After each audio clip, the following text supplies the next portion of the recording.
In this week's video, I wanted to talk about leaps. So what I'm going to do is I'm going to share with you a couple of concepts and ideas that I use whenever I'm practicing a passage that has leaps in it.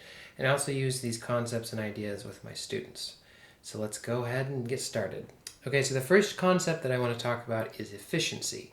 So whenever we're playing the piano, it's really important to make sure that we're using the most efficient movements possible, because any kind of extra effort is going to slow us down when we play. So most of the time when I see people playing leaps, especially my students, is I see them, let's say I'm playing a C major root position triad and I'm moving 2 octaves up to another C major root position triad.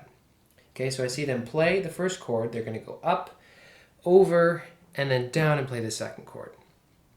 All right, but there's a couple of problems with that. The first problem is that it involves 3 separate movements. So we have the upward motion after playing the first chord, the horizontal movement to the second chord, and then down into the second chord. So that's 3 different movements. We can count 1, 2, 3, okay? And then the second problem with this is that it involves a lot of starting and stopping. So in a previous video, I talked about circular gesture and how it's really good when playing the piano so that you can have a continuous motion when you're playing instead of having lots of starting and stopping, right? Which is bad because it involves different muscles that can kind of fight against each other. The starting and then stopping, starting and stopping, right? So what we want to do whenever we're playing leaps is we want to think of using one continual motion, which is kind of like a half circle, right?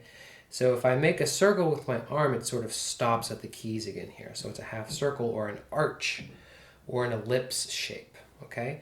So instead of going up, over, and down, I'm going to think about going kind of an arch or an arcing shape from the first chord over to the second chord. So notice that it's one motion over and down.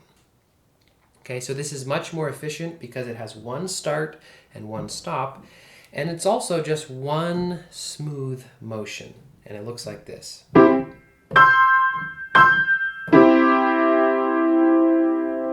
So this is a really important concept whenever you're practicing any kind of leaps, whether they're octaves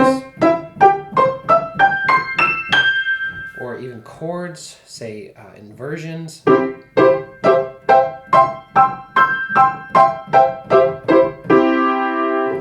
Okay, so now let's talk about practice techniques. So the first practice technique that I want to talk about is what I call close covering.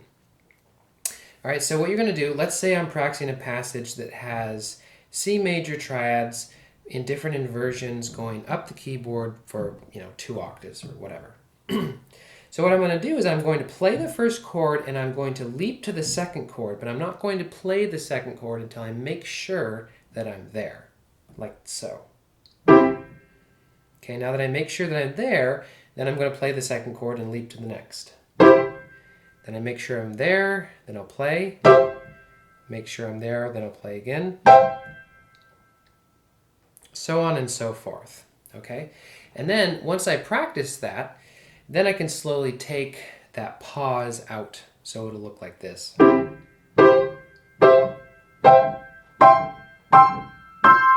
then eventually, with no pause. Okay, so what this does is it helps you focus on the arch shape and the movement from this first chord to the second chord without worrying about playing wrong notes. Okay, so the second practice technique I want to share with you is what I call single note practicing when playing chords, okay? So you're going to think about, instead of thinking about moving from one chord to another chord, you're going to think about a single note. So for instance, instead of thinking about a C major chord to, let's say, an A minor chord, right? That's a lot to think about, and really chords are more of a theoretical concept. So I don't want to think about going from a chord to a chord. I want to think about going from note to note. So I'll think about going from my thumb, from a C, to my thumb, an A, right? So I think C to A. And what that does is it helps my eyes focus on one individual note to one individual note rather than 3 different notes to 3 different notes. It's very easy for my eyes to get confused and to go back and forth. And when that happens, my muscles can also get confused. All right. And then to improve this practice technique, I can think about adding the concept of the closest note to that. Okay. So let's say I'm playing something, I'm playing, let's say, a C major dominant 7th chord. I guess we're in the key of C major for this episode. So let's say I'm playing a C major dominant 7th chord, and then I'm going to leap and play a C octave, 1 octave higher. Okay. So instead of thinking, okay, I'm going to think about C to C, right? That's the concept we were just talking about. I want to improve that by thinking about what is the closest note.